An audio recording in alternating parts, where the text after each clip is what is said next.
I'm here with James. We just watched Arsenal 1-1 draw against Chelsea at Stamford Bridge. Now, before the game, James, I know you were saying this was a must-win. We haven't quite got the win, but were you more satisfied with the performance today? Performance was better. Look, I mean, Newcastle, it was like really bad, wasn't it? We went up a level against Inter, but still I was reluctant to praise that too much because we huffed and puffed. I felt we were lacking in real invention. I think in this game, we did well to both stifle what Chelsea can do quite well. They had moments, they're a good team, whilst also getting on the ball and playing. And I think when you look at, that last chance at the end, when you look at Jesus slightly offside as it deflects to Sanchez and Trossard puts it over, Havertz slightly offside, that's kind of 3 moments outside of... And there was another moment when it flashed across Marino. That's kind of 4 head in hands moments a little bit, the outside of the goal we scored. So I think if we'd won, no one would have had any question. I don't think anyone would have questioned it. But it's one of those where, like I said, Gusto had the chance, and Chelsea always felt like they were in the game, were kind of a threat as well. And then I wonder, did we kind of really do everything to try and win that game? Are you suggesting then that the manager should have been a bit more proactive? Is that what you're saying? On the other side, there's another very good manager and another very good team that's trying to stop you as well, right? So we might have been trying to get the win. In fact, maybe stopping Chelsea and being pragmatic and nullifying their threat is also the best chance to win the game, because you can score all the goals you want. You've got to make sure they don't score too. So you could argue that they did deploy whatever game plan was necessary. But I watched it and I felt that there were positives for sure. But, I don't know if I came out thinking, yeah, we did everything. But maybe it's too early. Maybe in November it's too early. I don't know, Laura. Can I press you on that? Go for it. Tell me what you mean about when you said we could have done a bit more. No, I don't. I don't. I'm not even trying to say it. Maybe I'm trying to say that. At the end of it, I sort of just thought, did we throw everything at them to win that game across the 90? So that suggests to me that you don't think we did.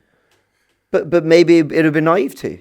Like maybe you get hurt more. Maybe they hit you in transition more. Maybe the game becomes messy. Maybe you lose control. Maybe there's absolutely reasons why. I really don't know what I think of this. I really don't.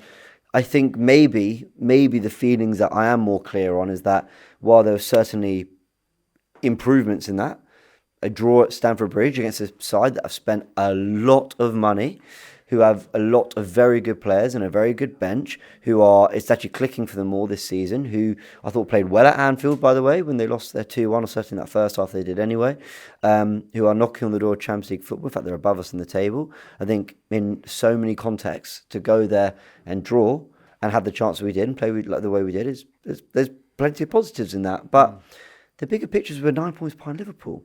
And so when you lose to Newcastle and you lose to Bournemouth, the draws at Chelsea become less acceptable. That's just the fact of it when you're trying to win the title. Yeah, you know what? Statistically, I would agree with you. Yeah. Obviously, every game pretty much is a must-win in the Premier League, especially when you're a team like Arsenal, you're aspiring to win the thing. And we've seen in previous seasons, the margins can be very close. So, for example, the margin last season was 2 points.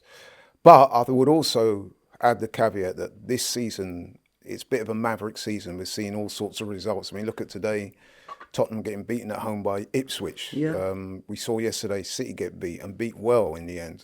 So it's not as, it's not like previous seasons. So my question to you is, do you think there's still time? I mean, is this 8-point gap, Okay. Do you think it's insurmountable or not? Okay. 9 points behind Liverpool.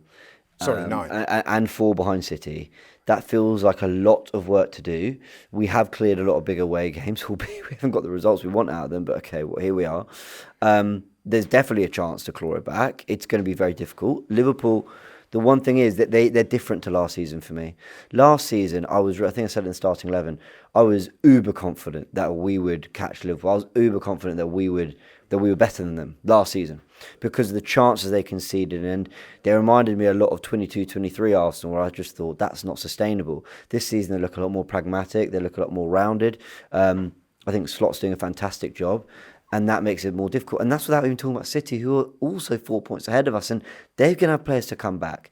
You know, the likes of Diaz, Stones, and other players like that as well. We know Rodri's out, but, you know, do they address that in January? So Liverpool are at a level. We have a lot of work to do, not only just to catch up in terms of performances, but then hope that the results swing our way, and then hope that ultimately we've got to leapfrog City before even worrying about Liverpool. So that's why I just feel like there's so much work to do. It's possible to just say we're 9 points behind. Are there enough games? Yes.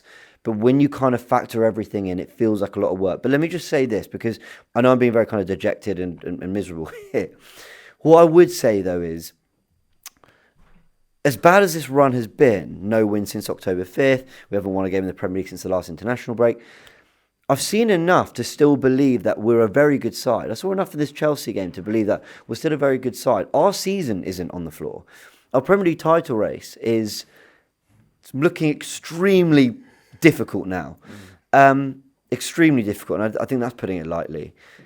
But I want this team to win trophies. I want them to make a good account of themselves. We've still got some big games to play across the season. We want to get to finals. We want to do something in Europe we've never done before. And then you want to just keep winning games, and then you never know. You never know. Like something might happen. Like Liverpool might just hit a run. I think they've got City at home, Newcastle away, and Everton away in like three of their next 4 games. Okay, I would be going into this hopeful of something, and maybe you never know. Maybe suddenly that 9 points becomes 3 if we do our job. So I'm utterly positive about what this team can achieve this season. But when it comes to the title race specifically, I just feel like it's too much work. So while I see positives, and again, the effort was certainly there, better than Newcastle, the effort was there, I just feel it's too much work to do. Okay, fair enough. You talked about positivity. It's good and positive to see Martin Odegaard back today. Yeah. Great to see him back, provided a really excellent assist. Tell us how much we've missed Martin Odegaard. Well, we've missed Martin Odegaard, but also we've missed getting our midfield out there together. You know, teams have injuries, City have them.